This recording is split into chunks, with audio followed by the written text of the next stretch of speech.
Bayangkan diri Anda berdiri di tengah keramaian. Suasana awalnya tenang, hingga tiba-tiba seseorang melontarkan kata-kata tajam yang langsung menusuk harga diri Anda. Mungkin itu komentar sarkastis, sindiran pedas, atau bahkan hinaan terang-terangan. Seketika, udara di sekitar Anda terasa berat, dan semua mata tertuju pada Anda, menunggu, bahkan mungkin mengharapkan reaksi dari Anda. Apa yang akan Anda lakukan? Apakah Anda akan membalas dengan kemarahan, membiarkan emosi menguasai Anda, dan memberikan kemenangan kepada si penghina? Atau mungkin Anda akan memilih untuk membalas dengan kata-kata yang lebih tajam, berharap bisa mengalahkan mereka di permainan yang sama? Atau ada satu pilihan lain yang jauh lebih sulit, tapi juga lebih kuat? Tetap tenang. Tidak karena Anda lemah, tetapi karena Anda menyadari sesuatu yang lebih besar, bahwa hinaan hanyalah kata-kata, dan kata-kata tidak memiliki kekuatan, kecuali jika Anda memberikannya. Inilah inti dari filsafat Stoikisme, sebuah pandangan hidup yang telah bertahan selama ribuan tahun, mengajarkan manusia bagaimana menghadapi segala bentuk kesulitan, termasuk penghinaan, dengan ketenangan yang tak tergoyahkan. Filsafat ini telah dipraktikkan oleh tokoh-tokoh besar seperti Marcus Aurelius, seorang kaisar yang dikenal karena kebijaksanaannya. Epictetus, seorang filsuf yang pernah menjadi budak, tapi membuktikan bahwa kebebasan sejati datang dari dalam. Dan Seneca, seorang penasihat yang mengajarkan bagaimana menghadapi tekanan hidup dengan keberanian. Mereka semua percaya bahwa kekuatan sejati tidak diukur dari seberapa keras Anda membalas, melainkan dari seberapa baik Anda bisa mengendalikan diri ketika dunia mencoba mengguncang Anda. Dan dalam video ini, saya akan membagikan 10 pelajaran stoik yang akan membantu Anda menghadapi penghinaan dengan ketenangan seorang filsuf. Pelajaran yang bukan hanya membuat Anda tampak kuat di hadapan orang lain, tetapi juga membangun kekuatan sejati dari dalam. Karena pada akhirnya, kekuatan terbesar bukanlah tentang bagaimana Anda mengendalikan orang lain, tapi bagaimana Anda mengendalikan diri sendiri. Mari kita mulai. 1. Kendalikan. Apa yang bisa Anda kendalikan? Epictetus, seorang filsuf stoik terkenal, pernah berkata, "Bukan hal-hal yang mengganggu kita, melainkan penilaian kita terhadap hal-hal tersebut." Kalimat ini mungkin terdengar sederhana, tetapi memiliki makna yang sangat dalam. Dalam kehidupan sehari-hari, kita seringkali merasa marah, kecewa, atau terluka bukan karena apa yang sebenarnya terjadi, tetapi karena cara kita memaknai kejadian tersebut. Bayangkan seseorang mengkritik Anda secara terbuka atau mengucapkan kata-kata yang menyakitkan. Reaksi pertama yang sering muncul adalah rasa sakit atau kemarahan. Namun, jika kita menerapkan ajaran Epictetus, kita akan menyadari bahwa kritik atau penghinaan itu sendiri sebenarnya netral, hanya kata-kata. Yang memberi makna pada kata-kata itu adalah penilaian kita. Kita memilih untuk merasa tersinggung, marah, atau justru bersikap tenang dan tidak terpengaruh. Inilah inti dari pengendalian diri yang diajarkan oleh Stoicism. Anda tidak memiliki kendali atas tindakan orang lain, pendapat mereka, atau bahkan situasi di sekitar Anda. Tapi Anda selalu memiliki kendali atas satu hal, reaksi Anda sendiri. Daripada membuang energi untuk hal-hal di luar kendali, alihkan fokus Anda pada bagaimana merespons dengan bijak. Misalnya, ketika seseorang mengkritik pekerjaan Anda bisa memilih untuk langsung tersinggung, atau Anda bisa menganalisis kritik itu secara objektif. Apakah ada sesuatu yang bisa dipelajari dari kritik tersebut? Jika iya, gunakan sebagai bahan perbaikan. Jika tidak, biarkan saja berlalu tanpa perlu membebani pikiran Anda. Mengendalikan apa yang bisa Anda kendalikan berarti menerima bahwa hidup tidak selalu berjalan sesuai keinginan. Namun, Anda tetap memiliki kekuatan untuk menentukan bagaimana perasaan Anda, tindakan Anda, dan sikap Anda terhadap dunia di sekitar. Fokuslah pada hal-hal yang bisa Anda ubah, dan lepaskan hal-hal yang berada di luar jangkauan Anda. Ingat, kedamaian batin datang bukan dari mengubah dunia, tapi dari mengubah cara Anda melihat dunia. 2. Jangan memberi kekuasaan pada penghinaan. Marcus Aurelius, salah satu filsuf terbesar dalam ajaran Stoicism, pernah berkata, "Kamu memiliki kekuatan atas pikiranmu, bukan peristiwa luar." Di balik kesederhanaan kata-katanya, terdapat pelajaran mendalam tentang bagaimana kita seharusnya merespons dunia di sekitar kita, terutama saat menghadapi penghinaan atau komentar negatif. Seringkali, ketika seseorang menghina atau meremehkan kita, reaksi spontan yang muncul adalah kemarahan, rasa sakit, atau bahkan rasa ingin membalas dendam. Namun, jika kita membiarkan perasaan itu menguasai diri kita, sebenarnya kita sedang menyerahkan kendali atas emosi kita kepada orang lain. Setiap kali Anda marah karena komentar orang lain, Anda secara tidak sadar memberi mereka kekuasaan untuk memengaruhi keseimbangan batin Anda. Inti dari pesan Marcus Aurelius adalah sederhana. Hanya Anda yang memiliki kendali penuh atas pikiran dan perasaan Anda. Orang lain mungkin bisa berbicara buruk tentang Anda, meremehkan pencapaian Anda, atau bahkan mencoba merendahkan harga diri Anda. Tapi mereka tidak pernah bisa mengendalikan reaksi Anda, kecuali jika Anda mengizinkannya. Bayangkan pikiran Anda seperti benteng yang kokoh. Kata-kata negatif hanyalah panah yang dilemparkan dari luar. Jika Anda menjaga gerbang benteng itu tetap tertutup, tidak ada yang bisa masuk dan merusak kedamaian Anda. Sebaliknya, jika Anda membiarkan kata-kata itu memengaruhi pikiran Anda, berarti Anda sendiri yang membuka pintu bagi kekacauan untuk masuk. Alih-alih membiarkan penghinaan merusak hari Anda, cobalah melihatnya dari sudut pandang yang berbeda. Tanyakan pada diri sendiri, apakah pendapat orang ini benar-benar penting? Apakah mereka benar-benar memahami siapa saya? Seringkali, orang yang melontarkan kritik atau hinaan sebenarnya hanya mencerminkan ketidakpuasan mereka sendiri, bukan kesalahan Anda. Dengan memilih untuk tetap tenang, Anda menunjukkan kekuatan sejati, kekuatan untuk tidak memberi kendali atas diri Anda kepada siapapun. Anda menjadi tuan atas pikiran, emosi, dan tindakan Anda sendiri. Ingat, kebesaran seseorang bukan diukur dari seberapa keras mereka membalas penghinaan, tetapi dari seberapa tenang mereka tetap berdiri di tengah badai ejekan. Jangan biarkan kata-kata orang lain menentukan nilai diri Anda. Itu adalah kekuasaan yang hanya Anda yang berhak memilikinya. 3. Latih diri untuk tetap tenang. Setiap penghinaan yang Anda terima, sebenarnya bukan hanya serangan terhadap harga diri Anda, melainkan sebuah ujian bagi ketenangan batin. Dalam pandangan Stoicism, momen-momen seperti ini dianggap sebagai peluang berharga untuk melatih keteguhan hati dan menguji seberapa kuat kendali diri yang telah Anda bangun. Filsuf Stoik percaya bahwa emosi negatif, seperti kemarahan, rasa sakit hati, atau keinginan untuk membalas dendam, bukanlah musuh yang harus dihindari, melainkan tantangan yang harus dihadapi dengan bijak. Reaksi pertama yang muncul saat seseorang menghina Anda mungkin adalah amarah atau kekecewaan. Itu adalah respons alami manusia. Namun, yang membedakan orang yang kuat secara mental adalah bagaimana mereka mengendalikan reaksi tersebut. Bayangkan diri Anda berada di tengah badai. Angin kencang dan hujan deras bisa saja mengacaukan segalanya, tetapi jika Anda berdiri dengan tenang di tengahnya, badai itu tidak akan mampu mengguncang fondasi batin Anda. Begitu pula dalam menghadapi penghinaan, setiap kali Anda memilih untuk tidak bereaksi dengan emosi negatif, Anda memperkuat fondasi ketenangan batin Anda. Latihan untuk tetap tenang bukan berarti menahan emosi hingga meledak di kemudian hari, tetapi mengenali emosi tersebut dan memilih untuk tidak membiarkannya menguasai Anda. Sebagai contoh, saat seseorang mengkritik Anda dengan kasar, tarik napas dalam-dalam, beri jeda sebelum merespons, dan tanyakan pada diri sendiri, apakah komentar ini benar-benar mencerminkan siapa saya? Apakah orang ini benar-benar layak mengendalikan emosi saya? Seringkali, jawaban dari pertanyaan-pertanyaan itu akan membantu Anda melihat situasi secara objektif. Ini bukan soal menekan emosi, melainkan mengolahnya menjadi energi yang membangun. Emosi negatif bisa menjadi alat yang ampuh untuk memperkuat karakter Anda. Setiap kali Anda menghadapinya dengan kepala dingin, Anda melatih diri untuk menjadi lebih sabar, bijak, dan tangguh. Proses ini tidak mudah dan membutuhkan latihan yang konsisten. Anda mungkin akan gagal beberapa kali, dan itu wajar.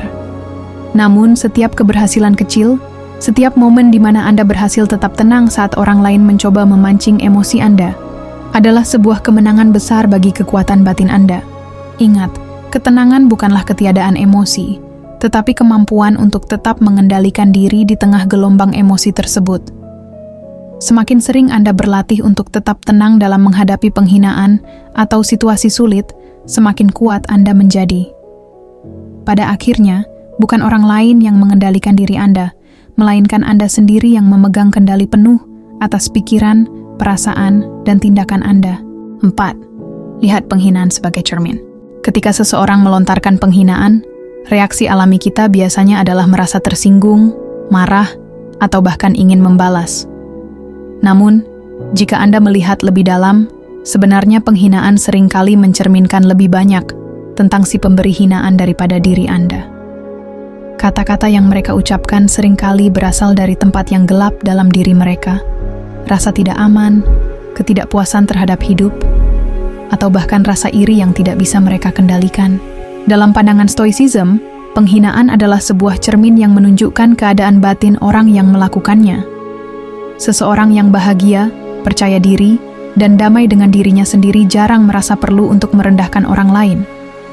Sebaliknya, orang yang sering menghina biasanya sedang berjuang dengan ketidakpuasan pribadi, kegagalan, atau rasa rendah diri yang mereka alihkan kepada orang lain sebagai bentuk pelampiasan. Alih-alih merespons dengan kemarahan, cobalah melihat tindakan mereka dengan rasa iba. Bukan iba dalam arti merendahkan mereka, tetapi lebih sebagai bentuk empati terhadap penderitaan yang mungkin mereka alami secara diam-diam. Misalnya, jika seseorang menghina kesuksesan Anda, bisa jadi itu mencerminkan rasa frustrasi mereka terhadap kegagalan pribadi yang belum mereka atasi. Saat Anda mulai memahami bahwa penghinaan berasal dari kekurangan dalam diri orang lain, Anda akan menyadari satu hal penting. Mereka tidak benar-benar berbicara tentang Anda, tetapi tentang diri mereka sendiri. Di titik ini, Anda memiliki dua pilihan: menyerahkan kendali emosi Anda kepada mereka, atau memilih untuk tetap tenang dan tidak terpengaruh. Cara terbaik untuk merespons penghinaan adalah dengan tidak merespons secara emosional. Bukan karena Anda lemah, tetapi karena Anda memahami bahwa kemarahan hanya akan memperkuat cerminan negatif tersebut. Sebaliknya, ketika Anda tetap tenang, Anda menunjukkan kekuatan batin yang jauh lebih besar daripada reaksi marah yang impulsif. Misalnya, saat seseorang mengomentari penampilan atau kemampuan Anda dengan nada merendahkan, tanyakan pada diri sendiri, apa yang membuat orang ini merasa perlu berkata seperti itu? Apakah ini benar-benar tentang saya, atau tentang rasa tidak aman mereka sendiri? Dengan mengalihkan perspektif seperti ini, Anda akan mulai melihat penghinaan bukan sebagai serangan pribadi, tetapi sebagai kesempatan untuk mengasah empati dan ketenangan batin. Ingat, Anda tidak bisa mengendalikan apa yang orang lain katakan atau lakukan, tapi Anda selalu bisa mengendalikan bagaimana Anda memaknainya. Melihat penghinaan sebagai cermin bukan hanya membuat Anda lebih bijaksana, tetapi juga membebaskan Anda dari beban emosi negatif yang tidak perlu. Pada akhirnya, kekuatan sejati terletak pada kemampuan Anda untuk tetap damai, bahkan ketika dunia di sekitar Anda mencoba menggoyahkan keseimbangan batin Anda. 5. Kebebasan sejati ada di dalam diri.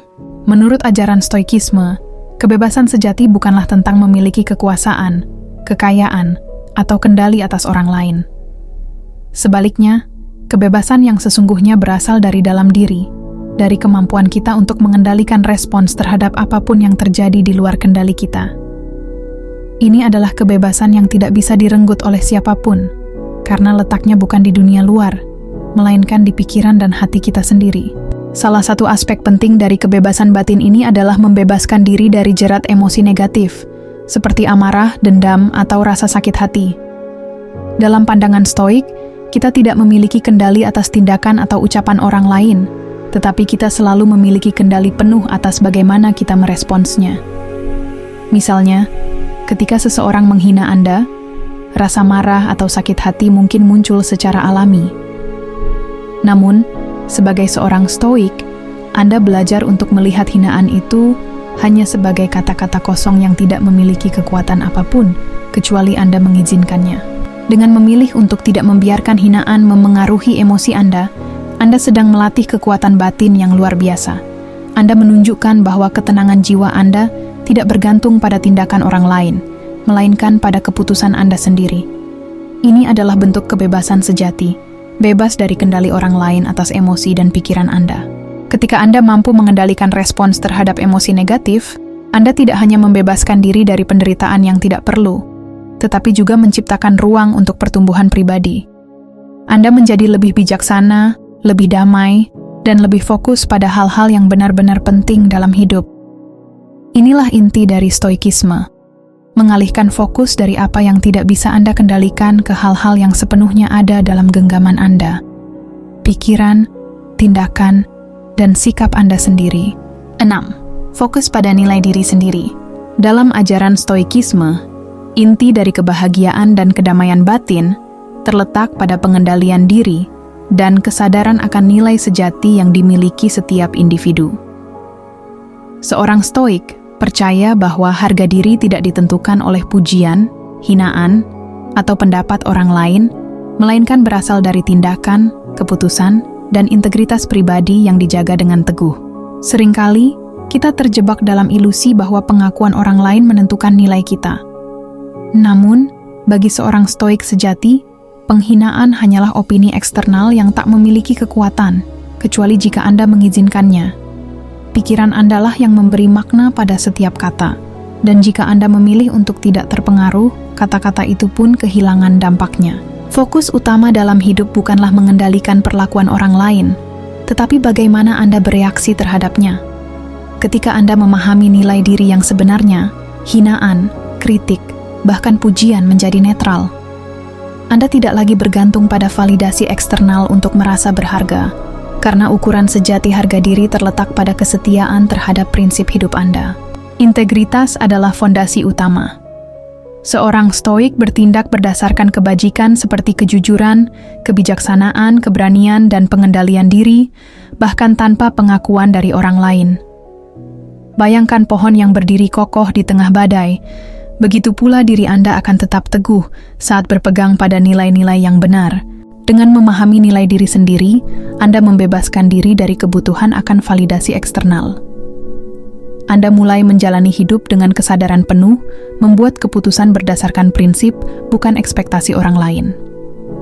Selama Anda hidup dengan integritas, tidak ada hinaan atau penilaian luar yang dapat merusak rasa damai dan keyakinan dalam diri Anda.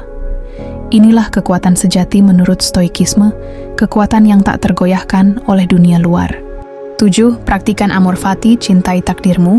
Dalam filosofi stoikisme, amor fati berarti mencintai takdir. Bukan sekadar menerima apa yang terjadi, tetapi benar-benar mencintai setiap momen, baik itu keberhasilan maupun kesulitan. Bagi seorang stoik sejati, semua yang terjadi memiliki tujuan, meskipun belum terlihat jelas saat ini. Salah satu ujian terbesar adalah menghadapi penghinaan atau perlakuan buruk. Secara alami, kita cenderung marah atau ingin membalas. Namun, amor fati mengajarkan kita untuk menerima bahkan hinaan sebagai bagian dari perjalanan hidup yang membawa pelajaran berharga.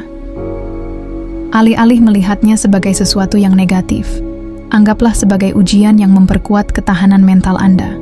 Menerapkan prinsip ini bukan berarti membiarkan diri diperlakukan dengan tidak adil, tetapi memilih respons yang bijak. Saat menghadapi hinaan, Anda bisa tetap tenang, menjaga martabat, dan belajar dari situasi tersebut, baik dengan meningkatkan kesabaran atau memperkuat batasan pribadi. Lebih dari itu, amor fati mengajarkan bahwa segala sesuatu memiliki tempat dalam narasi besar hidup Anda. Bahkan momen tersulit bisa menjadi titik balik menuju kebijaksanaan dan kedamaian batin.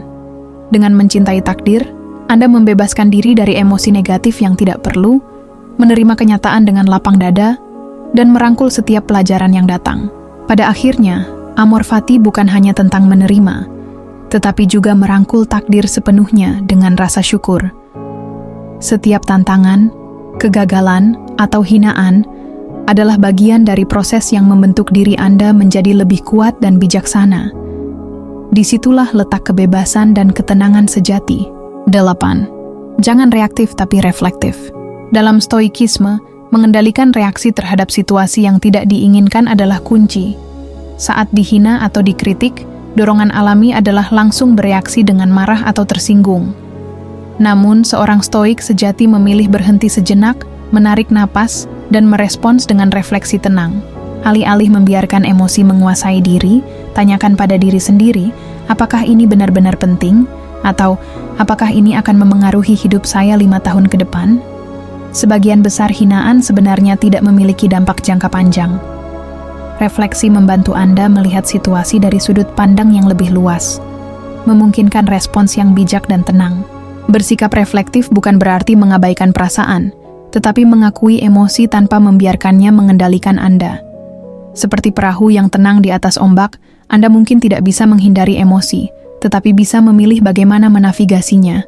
Seringkali, penghinaan berasal dari ketidakamanan atau masalah orang lain, bukan karena kesalahan Anda. Dengan memahami ini, Anda bisa merespons dengan empati atau mengabaikannya sama sekali. Pada akhirnya, memilih untuk reflektif adalah bukti kekuatan batin, menjaga kedamaian diri, dan mengembangkan kebijaksanaan yang bertahan lama. 9. Maafkan, tapi jangan lupa pelajaran. Dalam stoikisme, memaafkan bukan berarti membenarkan tindakan orang lain atau melupakan kesalahan mereka. Sebaliknya, ini adalah cara untuk melepaskan beban emosi negatif demi menjaga kedamaian batin. Menyimpan amarah, dendam, atau rasa sakit hanya akan memperpanjang penderitaan dan menghambat pertumbuhan pribadi Anda. Ketika seseorang menghina atau menyakiti Anda, reaksi alami adalah merasa marah atau ingin membalas. Namun, seorang stoik memilih untuk tidak membiarkan tindakan orang lain mengendalikan emosinya. Memaafkan adalah bentuk kekuatan, bukan kelemahan. Ini menunjukkan bahwa Anda memiliki kendali penuh atas pikiran dan perasaan Anda. Tapi pengampunan dalam stoikisme tidak berarti melupakan. Anda tetap harus mengingat pelajaran dari pengalaman tersebut agar tidak mengulangi kesalahan yang sama di masa depan. Setiap penghinaan atau perlakuan buruk bisa menjadi pelajaran berharga, baik itu tentang memperkuat batas pribadi, meningkatkan kewaspadaan, atau memahami siapa yang layak dipercaya.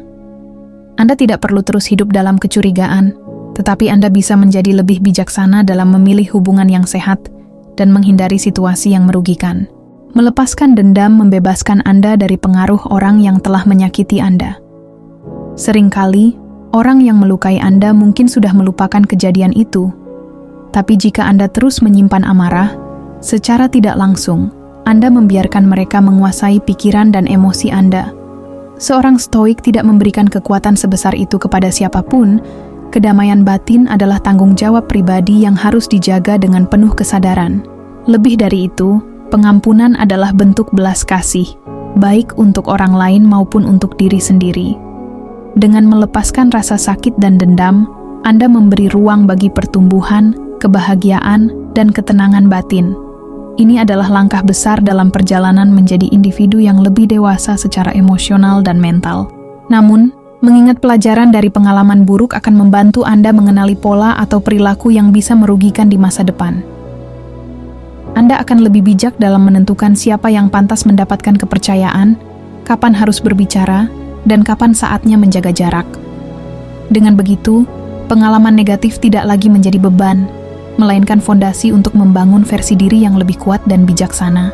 Pada akhirnya, prinsip maafkan, tapi jangan lupa pelajaran, mengajarkan keseimbangan antara pengendalian emosi dan pertumbuhan pribadi. Dengan mempraktikannya, Anda membebaskan diri dari beban masa lalu dan mempersiapkan diri menghadapi masa depan dengan tenang, bijak, dan penuh kendali atas diri sendiri. 10. Jadilah teladan ketenangan. Dalam stoikisme, kekuatan sejati bukan terletak pada seberapa keras Anda membalas hinaan, melainkan pada kemampuan untuk tetap tenang di tengah provokasi. Menjaga ketenangan adalah tanda pengendalian diri yang luar biasa, menunjukkan bahwa harga diri Anda ditentukan oleh kebijaksanaan, bukan oleh kata-kata orang lain. Seringkali, respons terbaik terhadap hinaan adalah keheningan yang penuh makna. Ketika Anda memilih untuk tidak bereaksi secara emosional, Anda menunjukkan bahwa upaya orang lain untuk menjatuhkan Anda sia-sia. Sikap tenang ini mencerminkan tingkat kedewasaan yang tinggi dan menunjukkan kekuatan mental yang sebenarnya. Dengan tetap tenang, Anda juga menjadi contoh bagi orang lain. Tindakan Anda menunjukkan bahwa kekuatan sejati ada pada kendali diri, bukan pada balasan yang tajam. Ketika orang melihat kemampuan Anda menghadapi konflik dengan kepala dingin, mereka pun terinspirasi untuk bertindak serupa. Ketenangan bukan tanda kelemahan, tetapi bukti dari keberanian dan kendali penuh atas emosi. Ini memberi Anda ruang untuk berpikir jernih, menilai apakah suatu hinaan layak mendapat perhatian, atau sebaiknya diabaikan. Akhirnya, menjadi teladan ketenangan adalah kemenangan pribadi. Saat Anda bisa tetap tenang di tengah badai kritik, Anda menunjukkan bahwa kekuatan sejati datang dari dalam diri, bukan dari bagaimana orang lain memperlakukan Anda. Jadi, lain kali seseorang menghina Anda, ingatlah pelajaran dari stoikisme ini, jangan biarkan hinaan atau kritik mengendalikan emosi Anda. Reaksi impulsif hanya akan memberi mereka kekuatan yang sebenarnya tidak layak mereka miliki. Ingatlah bahwa kendali atas pikiran dan perasaan Anda sepenuhnya berada di tangan Anda sendiri, bukan di tangan orang lain. Setiap kali Anda menghadapi hinaan, tanyakan pada diri sendiri, apakah ini benar-benar penting? Apakah ini akan memengaruhi hidup saya di masa depan? Dalam banyak kasus, Anda akan menyadari bahwa respons terbaik adalah tetap tenang, membiarkan kata-kata itu berlalu seperti angin yang tidak mengubah siapa Anda sebenarnya. Seperti yang pernah dikatakan oleh filsuf stoik terkenal, Seneca, orang bijak tidak terganggu oleh penghinaan, karena dia tahu harga dirinya bukanlah sesuatu yang bisa disentuh oleh orang lain. Ini adalah pengingat sederhana, namun mendalam, bahwa nilai diri Anda tidak bergantung pada opini orang lain, melainkan pada tindakan, integritas, dan ketenangan yang Anda jaga dalam setiap situasi. Jika Anda mulai menerapkan prinsip ini dalam hidup sehari-hari, Anda akan menemukan bahwa banyak hal yang sebelumnya membuat Anda marah atau kecewa akan kehilangan kekuatannya. Anda akan belajar melihat hinaan sebagai hal kecil, gangguan sementara yang tidak layak merusak kedamaian batin Anda. Dan jika Anda ingin belajar lebih dalam tentang ketenangan, kebijaksanaan, dan bagaimana menjadi pribadi yang lebih tangguh dalam menghadapi dunia, jangan lupa untuk subscribe dan aktifkan notifikasi. Di sini, kita akan terus mengeksplorasi ajaran-ajaran stoikisme dan bagaimana menerapkannya dalam kehidupan nyata. Bersama-sama, kita akan belajar menjadi individu yang tidak hanya kuat secara mental, tetapi juga bijaksana dalam menghadapi setiap tantangan yang datang.